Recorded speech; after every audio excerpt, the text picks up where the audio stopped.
Дальше, маленько подальше отойдите. Подальше. Мишень. Ой, ничего. Угу.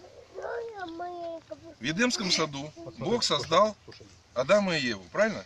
Да. Адам и Ева были чистые, имели с Богом общение.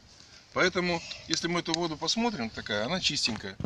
Теперь в Эдемском саду пришел дьявол для того, чтобы подошел к Еве, говорит, истинно ли сказал Бог. Он начал слова Бога ставить под сомнение. Что делает Ева? Ева с ним, что стала? Разговаривать. Она начала с ним разговаривать, то есть общаться. То есть она что-то ему сказала, дьявол что-то ей сказал, потом она еще сказала, еще сказал. И получилось... Ответила. Он Да, спросил, она ответила. да, и у них такой диалог произошел.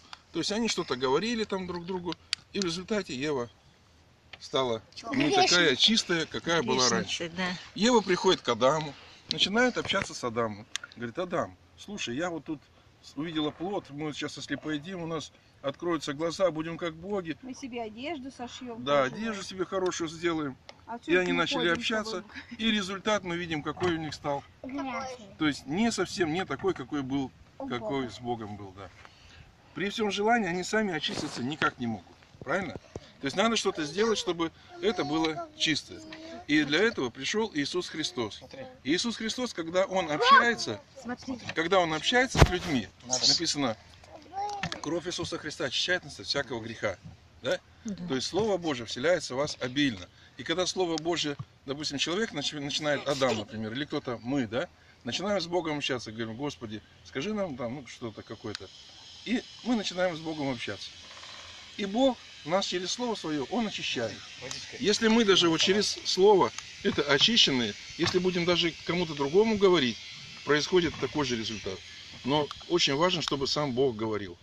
И когда Бог будет говорить нам, то смотрите, что получается с человеком. Какой он был человек?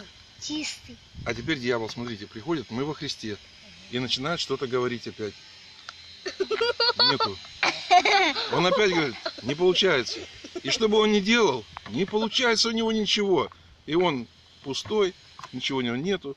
Но зато мы со Христом полны. Вот такой вот урок.